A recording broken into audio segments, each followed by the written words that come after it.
Hey guys, I am back and today I am going to be talking about how I decluttered my closet. So this is a process that started last March.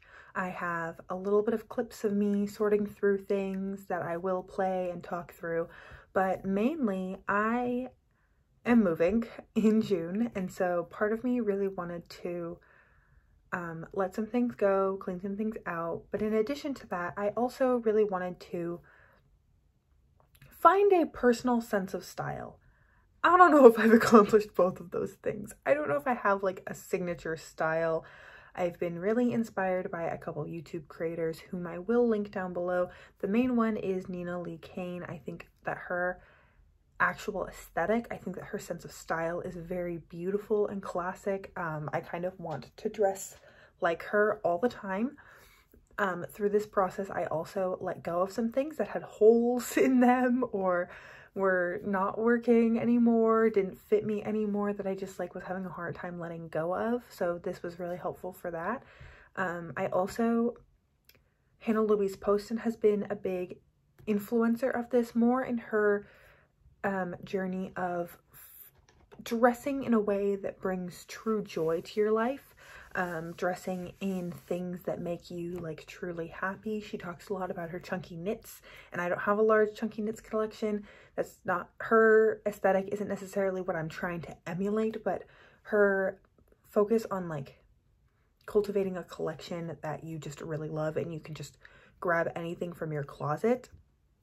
That was really what drove me. I believe Chelsea Fagan over at The Financial Diet has said, like, you're never going to want to buy clothes more than when you're wearing clothes that don't feel like you're the best version of yourself. So I've really been thinking about that, and I want everything in my closet to be like, yes, or like everything's either a hell yes or a hell no. So that was the mindset that I went into this with.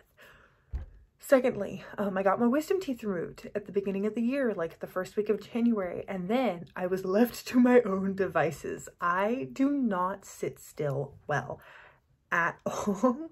My friend who was watching over me during all of this had like other things going on in their lives, so they were like, hey, like, I'm gonna go run some errands and like get food, do whatever, because you can't eat anything, and I'll be back in a couple of hours. And so in those couple of hours, I tried to watch a movie and then got antsy and then cleaned out my whole closet. So my plan was I cleaned out everything really ruthlessly. And then I waited 3 months. And then 2 days ago, I went through and I like looked at all the things that I was planning on getting away. I sorted through them, so things that were donatable went into a box, things that were not donatable went into a 4 days bag. I'll link those down below. It's basically just recycling. They find something to do with the fabric. So I had a couple of things that needed to be donated, and then there were a couple of maybes, and I will talk about those maybes when I get to there. But for now, I'm just going to show you what the process looked like, and then I'm going to come back and talk about what I ended up changing my mind on, and how I think it went overall, and how I feel about my closet right now. So to start off this process, I started just by going through all of my hangers. These are all of my tops, sweaters, jackets, sweatshirts, all of those type of things. And if something either wasn't getting worn very often, or I noticed that the last time I had worn it, I had some sort of issue with it, then it was getting moved aside. So for example, that blue top that I just moved, there was a strap detailing on the front of it that I love in theory, but whenever I wear it, I don't like the way that it looks. I don't like the way that it lays on my chest. So I decided to let all of those go. I had a few things that were no longer in good condition, and those I decided to recycle. I had contemplated repurposing them into some sort of cleaning rag or something, but I actually already did that with some shirts that were no longer in good condition when I graduated high school, and we still have all of those rags. So I didn't need more cleaning rags, so I just decided to recycle them instead. But regardless of whether something was going to get recycled, donated, given to a friend, whatever it was, I put everything into this box It is the box that my toilet paper comes in. And I purposely was very ruthless through all of this. If something just wasn't passing the vibe check, it got put in the box.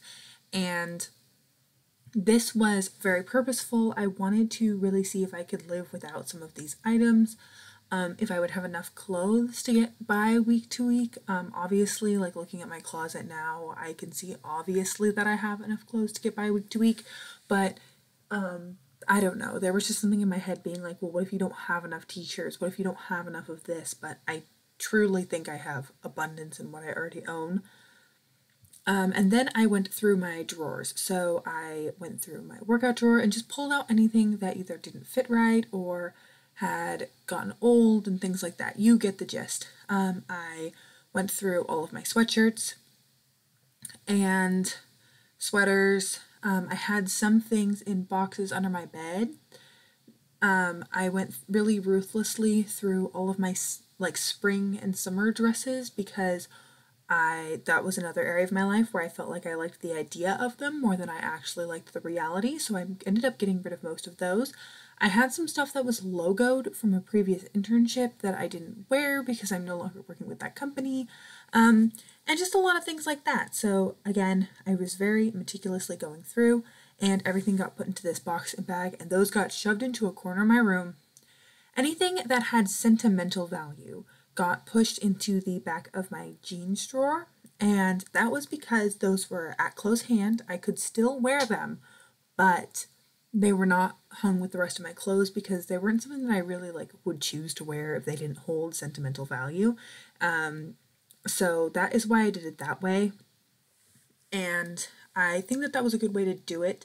I do hold sentimental value in some things that were gifts or something like that, so I wasn't quite ready to let go of those pieces, but anything that was just a shirt, just a dress, got put into the bag.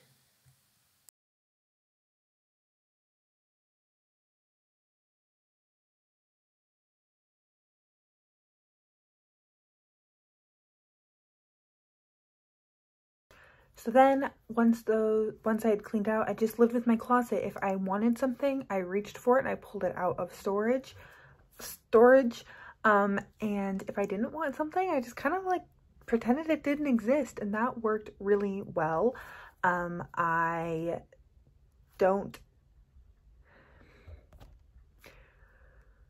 I think that it allowed me to be more ruthless than I would have if I had just donated everything right away, which is really nice. And I am going to kind of talk about what I did with the things that I decided to get rid of and how I sorted through them.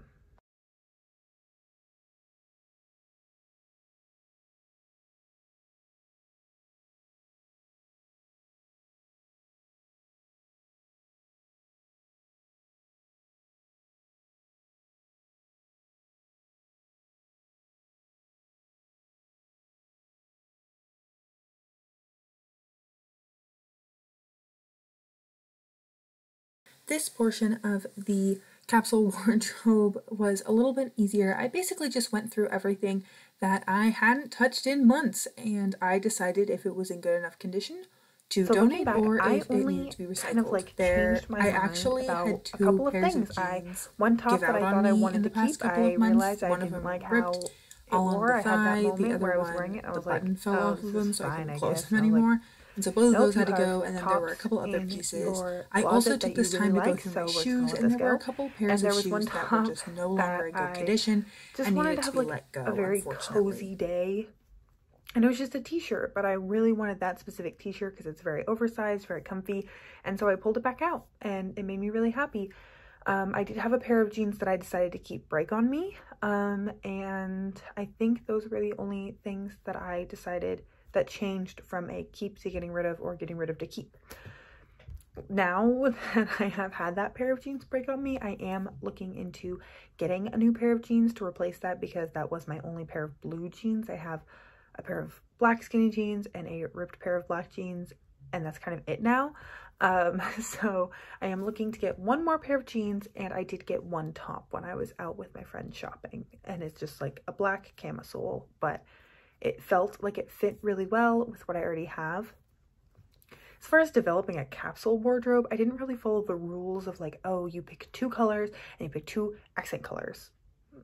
I have some green, I have some navies, some different grays and blacks. I have, for sweaters, I have a white sweater, a black sweater, and a gray sweater. For t-shirts, I have a couple solid ones and a couple ones with small patterning on them. I realized through doing this that I don't like a lot of patterning and I don't love a ton of color. There are some colors that I really like blue. I have a purple top that I really love, but as far as like a ton of really brightly colored things, I just don't reach for them as much. I don't wear them because I feel like I have to dress around all of that patterning or coloring. And so I am open to maybe replacing 1 or 2 of those springy, summery dresses with like a singular colored one, like a all white, all blue, something like that. But that is something that I'm going to be very picky about picking up because I don't want to be back here in a year and getting rid of a bunch of stuff. So that is how I feel. I am very happy with where my closet is right now. It has been very cold the entire time that I have had this closet, but I tried to not let those decisions factor in to my decision making too much because I have plenty of tank tops and I have tons of t-shirts, so there's been a lot of layering. So other than that, I hope you're having an incredible, awesome day wherever you are. I hope you found this process inspiring, entertaining, relaxing, whatever adjective suits you. And most of all, I hope you're having an incredible, awesome day wherever you are. Thanks, guys.